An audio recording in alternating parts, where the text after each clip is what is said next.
Hello guys, myself Abhinav Sharma and welcome to Abhinav physics. हम यहाँ पे क्वेश्चंस की प्रैक्टिस करेंगे and the topic is ray optics. तो मैंने शुरुआत की है सेकंड बुक से, ठीक है, और सेकंड बुक को हम कंटिन्यू करेंगे, ठीक है, और उससे ही हम क्वेश्चंस करेंगे। वन बाय वन मैं क्वेश्चंस को डिस्कस करूंगा, उसी के ऊपर मैं आपको टॉपिक भी 1 to 1 क्लियर कराता हुआ चलूंगा। हमारा टारगेट ये है कि आपका 6 ऑफ मार्च को आपका फिजिक्स एग्जाम है, उससे पहले कम से कम मैं जितने भी टॉपिक्स हैं उन पे कम से कम 10 to 15 questions on each chapter I could discuss with you people. So question number 1 is as shown on the board. मैंने उसको मेंशन कर दिया है बोर्ड पे। मैं आपसे रिक्वेस्ट करूंगा कि 2 मिनट आप वीडियो को पॉज करें और इस क्वेश्चन को खुद करने का प्रयास करें, ठीक है। मैं बाकी शुरू करता हूं। The question is in the रे diagram shown here, calculate the speed of the light in the liquid of unknown refractive index where you are given the figure is here it is a liquid and ray is going out from denser medium to rarer medium. Alright, तो हमें एक बात याद रखना है और वो बात क्या है कि यहाँ पे जो फिनोमेना हमारा लगेगा वो फिनोमेना हमारा लगेगा TIR, टोटल इंटरनल रिफ्लेक्शन। ये क्या होता है टोटल इंटरनल रिफ्लेक्शन, इसके बारे में मैं आपको थोड़ा सा बता देता हूं। मान के चलिए ये एक इंटरफेस है और यहाँ कोई एक पॉइंट ऑब्जेक्ट है और यहाँ से जब रे जाएगी, ठीक है, जो रे एकदम नॉर्मल होती है वो एकदम बिना किसी रिफ्रैक्शन के स्ट्रेट निकल जाती है, और ये दूसरी रे है तो हम नोटिस करेंगे कि ये रे ऐसे अवे द नॉर्मल जो है वो डेविएट हो जाएगी। मान के चलिए ये एंगल आई है और ये एंगल आर है। अब अगर हम नोटिस करेंगे कि जैसे जैसे हम एंगल ऑफ आई को इंक्रीज करेंगे एंगल ऑफ आर उतना ही इंक्रीज होता जाएगा। तो एक स्टेज आ जाती है जहां पे हमारा एंगल ऑफ आई जो है उसको बोलते हैं हम क्रिटिकल एंगल, जहां पे क्या होता है लिक्विड बाहर जो इंसिडेंट रे है वो क्या होती है अलोंग द इंटरफेस मूव कर जाती है। अगर आप यहाँ पे नोटिस करें तो ये एंगल सी है और ये एंगल क्या है 90 डिग्री है, एंगल ऑफ रिफ्लेक्शन 90 डिग्री। अब आपको मैं 2-3 पॉइंट है जो आपको मैं क्लियर कराना चाहता हूं, ठीक है। आपको जो है रिफ्रैक्टिव इंडेक्स को याद रखना है। रिफ्रैक्टिव इंडेक्स को कैसे याद रखते हैं? रिफ्रैक्टिव इंडेक्स ऑफ लिक्विड, देखिए refractive index of second medium, ये सेकंड मीडियम है और ये फर्स्ट मीडियम है, ठीक है। इसके 2-3 फॉर्मूला है वो आपको याद रखने, और उसको कैसे याद रखेंगे? Refractive index of second medium with respect to first medium is equal to क्या होता है? ये होता है sine i upon sine are.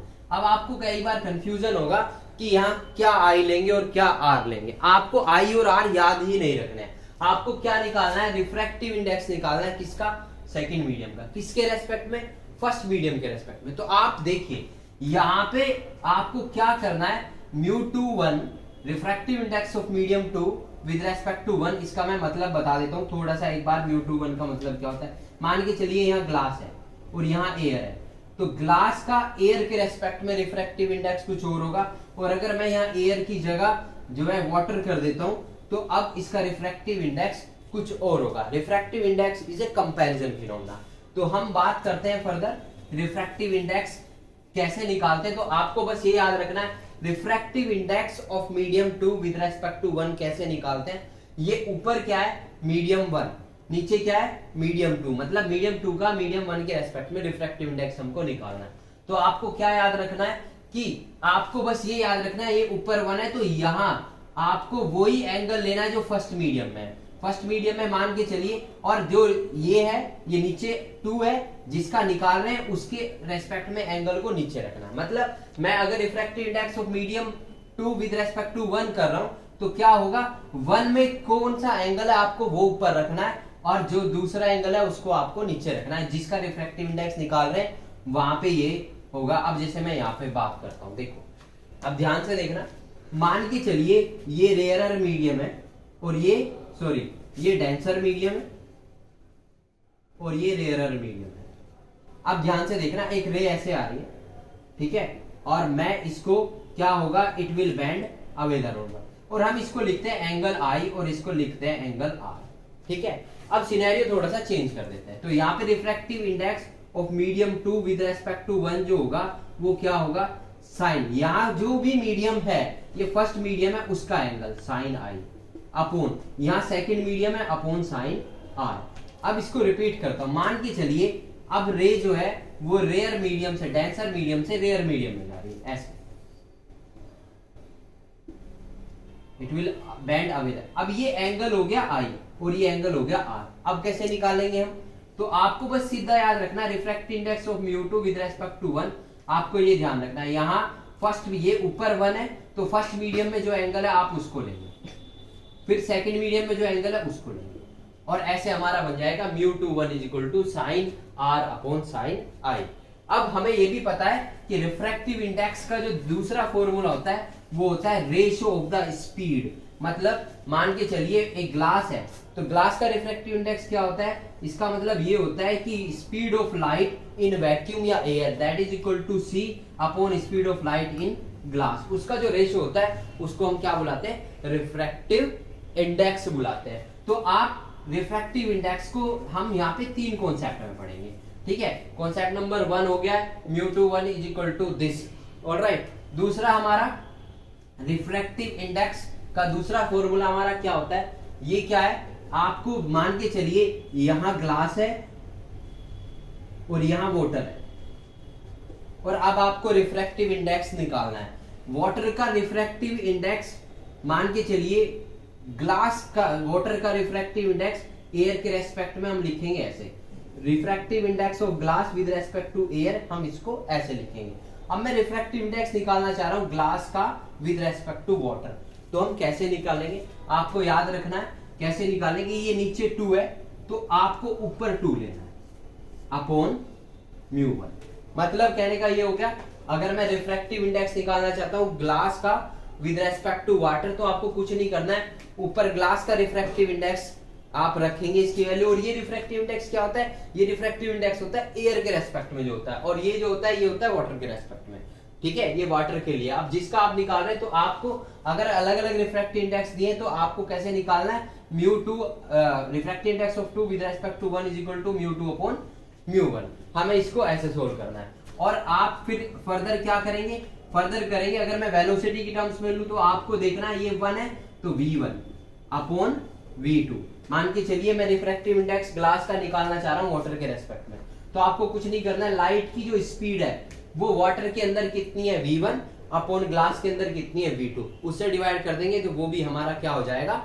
Refractive index आ जाएगा उसका वाटर का with respect to, sorry glass का विद रेस्पेक्ट टू वाटर। अब हम अपने क्वेश्चन पे आते हैं, आपको क्वेश्चन को ध्यान में रखना है। अब देखेंगे, अब यहाँ पे आपको सब चीजें क्रिस्टल क्लियर हो जाएंगी।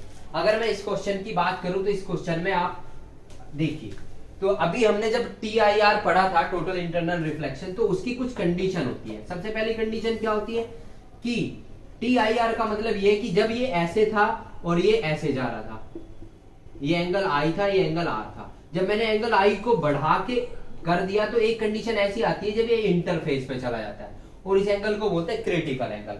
और अगर मैंने एंगल ऑफ इंसिडेंस को क्रिटिकल एंगल से भी छोटा कर दिया है तो क्या होगा? लाइट इंटरनली रिफ्लेक्ट हो जाएगी, और रिफ्रैक्शन का कॉन्सेप्ट जो है रिफ्लेक्शन में चेंज हो जाएगा। है अभी भी ये रिफ्रैक्शन ही कॉन्सेप्ट जो है, बट ये क्या हो गया? रिफ्रैक्शन से रिफ्लेक्शन हो गया।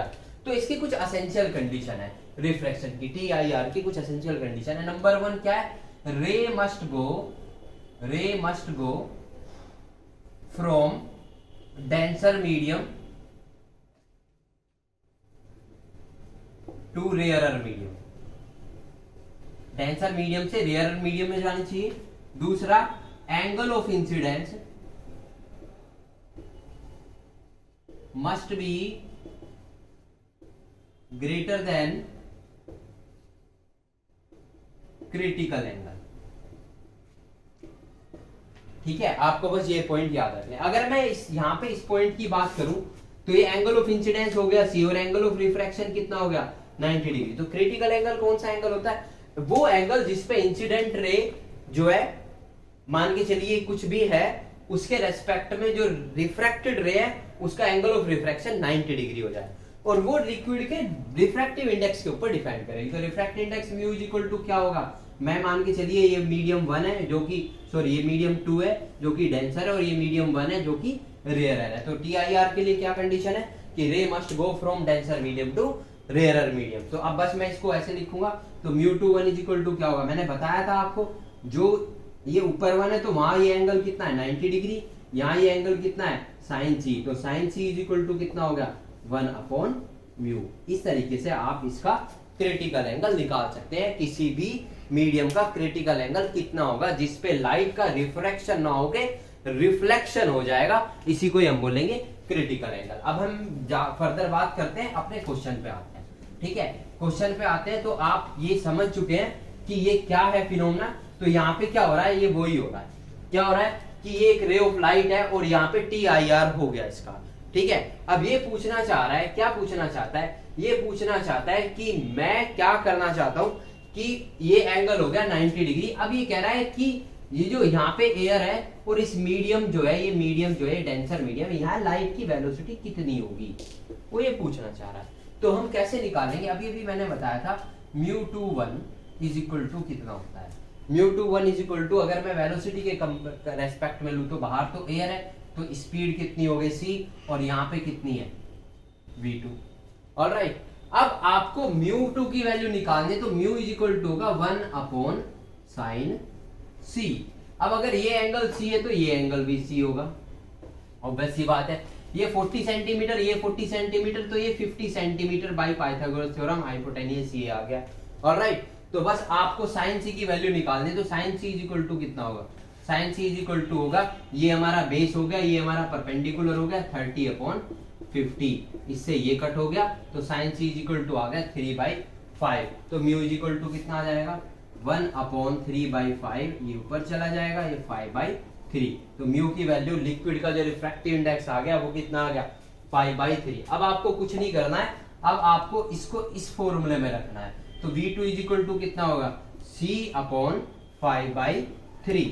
अब देखिए ये ऊपर चला जाएगा, ये हो जाएगा 3/5 इंटू सी। सी की वैल्यू आपको पता ही है कितनी होती है, लाइट की एयर के अंदर या वैक्यूम के अंदर स्पीड कितनी होती है 3 × 10⁸ मीटर पर सेकेंड। और आप अब 2 मिनट में इसकी वैल्यू निकाल लेंगे, और जो भी इसकी वैल्यू आएगी इसको आप वहां पे मेंशन कर देंगे।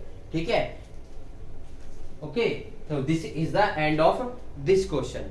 Pause the video. Now the next topic जो हम we are going to discuss, the next topic is less makers formula। और ये फॉर्मूला मैं शॉर्ट डिस्कशन में आपके सामने कर रहा हूँ और फिर मैं आपको सब चीजें बताऊंगा। ठीक है, तो लेस मेकर्स फॉर्मूला का जो फॉर्मूला होता है वो क्या होता है 1/f इज इक्वल टू μ21 -1 और 1/r1 - 1/r2। ये हमारा फॉर्मूला होता है 1/f is equal to μ2 - 1 1/r1 - 1/r2। इसका मतलब क्या होता है कि ये एक मान के चलिए डबल कॉन्वेक्स लेंस है, तो इसका रिफ्रैक्टिव इंडेक्स ये मीडियम 2 है और यहाँ पे ये एयर है और इसका रिफ्रैक्टिव इंडेक्स क्या है मीडियम 1 है। अब आप यहाँ ध्यान से देखेंगे, मान के चलिए मैं इसको ऐसे लिख लेता हूँ G और इसको लिख लेता हूँ A। तो ये क्या फॉर्मूला होता है, इसका फॉर्मूला होता है 1/f is equals to refractive index of glass with respect to air is equal to 1/r1 - 1/r2। अब जो क्वेश्चन है वो ऐसा है कि एक कॉन्वेक्स लेंस है और उसको क्या किया है हमने, डिप कर दिया है एक लिक्विड के अंदर। ठीक है, तो जब हम उसको एयर, पहले बाहर एयर थी, अब क्या है बाहर कोई लिक्विड है, तो उसकी फोकल लेंथ कितनी होगी, तो उसकी फोकल लेंथ होगी 1/f is equal to mu GL-1 और 1/r1 - 1/r2। अब आप यहाँ पे कुछ चीजें हैं जो नोटिस करेंगे, और मैं अभी अभी आपको एक बात बता चुका हूं कि रिफ्रैक्टिव इंडेक्स, जब हम रिफ्रैक्टिव इंडेक्स मान के चलिए, मुझे लिक्विड का भी रिफ्रैक्टिव इंडेक्स दे दिया है और मुझे ग्लास का तो रिफ्रैक्टिव इंडेक्स पता ही है, तो इसका मतलब ये है कि लिक्विड का refractive index with respect to air and glass का refractive index also with respect to air. तो 1/f इज इक्वल टू क्या होगा, 1/f इज इक्वल टू, पहले मैं इसकी बात करता हूं, तो इसमें मैंने अभी अभी बताया था जब रिफ्रैक्टिव इंडेक्स के फ्रेम में हमें क्वेश्चन दिया हो, तो refractive index of 2 with respect to 1 is equal to होता है μ2/μ1। तो ऐसे refractive index of glass with respect to liquid ये कितना होगा μg/μl - 1 और 1/r1 माइनस 1/r2। अब आप फर्दर चलेंगे और ये होगा 1/f, और अब मैं इसको कर देता हूं μg minus μl upon μl और 1/r1 माइनस 1/r2। अब यहाँ पे आप कुछ चीजें नोटिस कीजिए। मान के चलिए हमारा जो लिक्विड है जिसमें मैंने लेंस को डिप किया है, अगर उसका रिफ्रैक्टिव इंडेक्स ग्लास के भी रिफ्रैक्टिव इंडेक्स से ज्यादा है, मतलब वो ग्लास से भी ज्यादा डेंस है, तो μg minus μl will be negative. तो 1/f जो होगा वो क्या होगा, वो भी निगेटिव होगा। तो इसका मतलब ये हुआ कि अगर if μl is greater than μg then f is negative. वो क्यों होगा ये भी समझिए, क्योंकि लिक्विड का रिफ्रैक्टिव इंडेक्स ग्लास के रिफ्रैक्टिव इंडेक्स से ज्यादा है, तो μg माइनस μl की वैल्यू निगेटिव आएगी, और जब इसकी वैल्यू निगेटिव आएगी तो फोकल लेंथ भी निगेटिव आएगी। और फोकल लेंथ किसकी निगेटिव होती है, कॉनकेव लेंस की। तो इससे क्या प्रूव होता है, इससे ये प्रूव होता है कि अगर मान के चलिए आपके पास एक कॉनकेव लेंस है और उसको आपने डिप कर दिया एक ऐसे लिक्विड में जिसका रिफ्रैक्टिव इंडेक्स ग्लास से भी ज्यादा है, तो जो वो कॉनकेव लेंस था, डबल कॉनकेव लेंस, वो अब किसकी तरह बिहेव करेगा, कॉन्वेक्स लेंस, सॉरी, जो अगर कॉनकेव लेंस है तो वो कॉन्वेक्स लेंस की तरह बिहेव करेगा, और कॉनकेव कॉन्वेक्स है तो वो कॉनकेव की तरह बिहेव करेगा। उसका नेचर ही शिफ्ट हो जाएगा। ठीक है, क्यों हो जाएगा, क्योंकि refractive 1/f is equal to क्या होता है, μg minus μl upon μl। If refractive index of liquid is greater than glass then its nature will totally change. और हमें ये पता है कि जो कॉनकेव लेंस होता है उसका रिफ्रैक्टिव इंडेक्स निगेटिव होता है और कॉन्वेक्स का रिफ्रैक्टिव इंडेक्स पॉजिटिव होता है। तो इसी से यहाँ प्रूव हो जाता है कि अगर मेरे पास कॉन्वेक्स अगर मेरे पास कोई भी लेंस है और उसको मैंने एक ऐसे लिक्विड में डिप कर दिया है जिसका refractive index material of the lens से भी ज्यादा है, ठीक है, तो उससे क्या होगा, अगर मैं बात करूं, पहले मान के चलिए यहाँ एयर थी, तो 1/f is equal to μg a minus 1। अब एयर के रेस्पेक्ट में तो ग्लास का रिफ्रैक्टिव इंडेक्स ऑब्वियसली हाई होता है, तो इसकी वैल्यू ये आ जाती है और वो पॉजिटिव आती है, तो मतलब वो कॉन्वेक्स लेंस है। बट वहीं पे अगर मान के चलिए मैंने उसको ऐसे लिक्विड में डिप कर दिया जिसका रिफ्रैक्टिव इंडेक्स कम है, ठीक है, जिसका रिफ्रैक्टिव इंडेक्स ग्लास से भी ज्यादा है, तो ये f की वैल्यू जो होगी वो निगेटिव आएगी। और ये कैसे बिहेव करेगा, behaves as a concave lens. Alright, और अगर मेरा कॉनकेव लेंस है तो वो कॉन्वेक्स की तरह बिहेव करेगा और कॉन्वेक्स कॉनकेव। पॉइंट नंबर 2, अगर मेरा μl is less than μg then f जो होगा वो पॉजिटिव ही होगा, वो पॉजिटिव ही होगा। और अगर कॉनकेव है तो कॉनकेव ही रहेगा और कॉन्वेक्स है तो कॉन्वेक्स ही रहेगा। अब इसमें मैं आपको कुछ चीजें यहां समझाता हूं, ठीक है, और आपको ये चीजें ध्यान रखनी है जो मैं आपको भी बताने जा रहा हूं। ठीक है, हमारा जो क्वेश्चन है वो कुछ इस तरीके से है कि ध्यान से देखेंगे सभी। हमारा जो क्वेश्चन है वो ऐसे है कि क्वेश्चन है, ध्यान से देखना, ये एक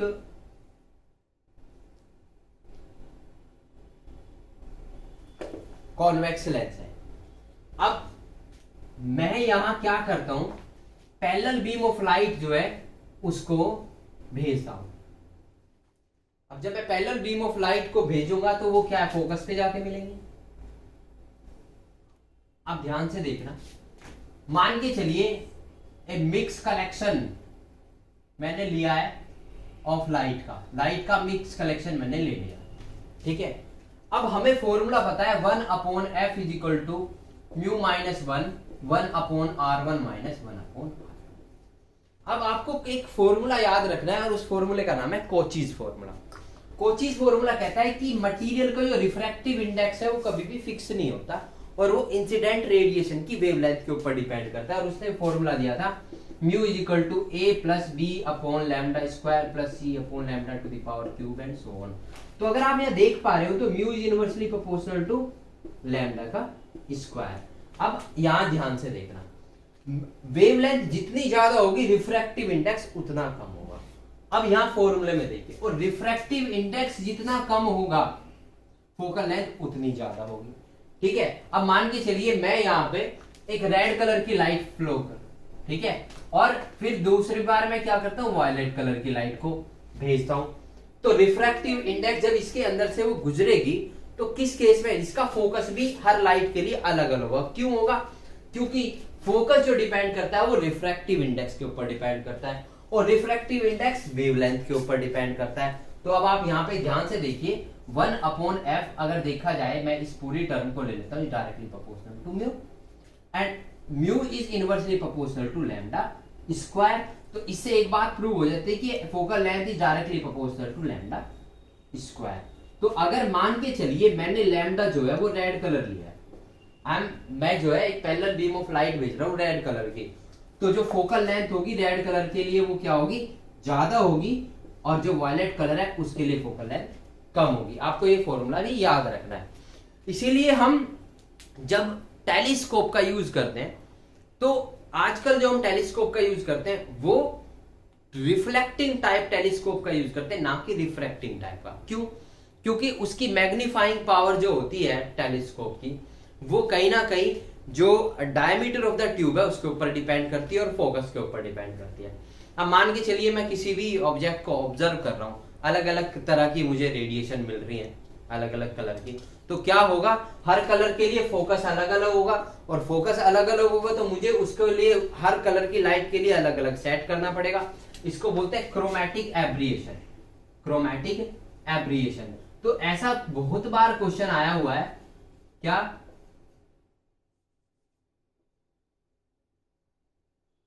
क्वेश्चन हमारा बहुत बार ये आया हुआ है कि हम रिफ्लेक्टिंग टाइप जो टेलीस्कोप है उसको आजकल क्यों यूज करें, क्योंकि वो डिपेंड कर रहा है उसके अंदर क्या है, कि हमें ये पता है कि अगर हम जनरल जो हमारा पहले होता था टेलीस्कोप, उसमें हमारा क्या होता है, जो दो लेंसेज होते थे।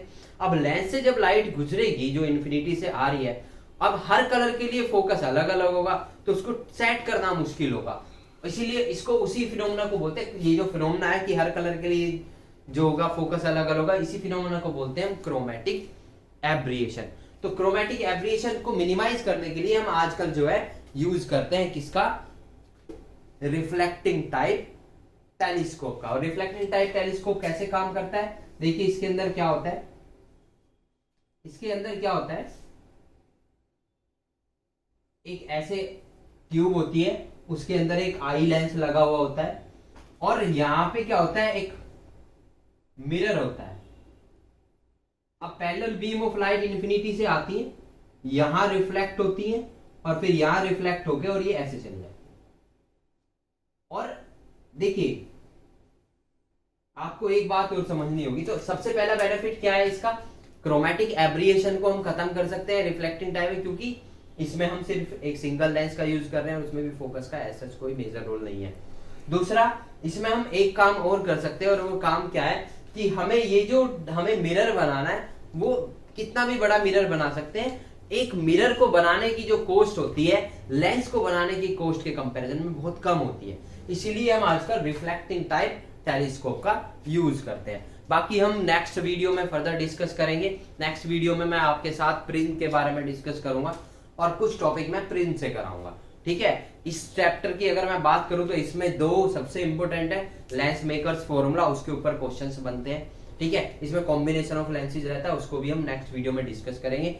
नेक्स्ट वीडियो में हम डिस्कस करेंगे combination of lenses, prism formula, and उसके बाद हमारा रे ऑप्टिक्स ऑलमोस्ट खत्म हो जाएगा। इसमें एक दो टॉपिक और बचते हैं, उसके ऊपर मैं न्यूमेरिकल लेके आऊंगा, जिससे कि आपकी कॉन्सेप्चुअलाइजेशन जो हो वो और बेटर हो, ठीक है। Thank you, have a good day.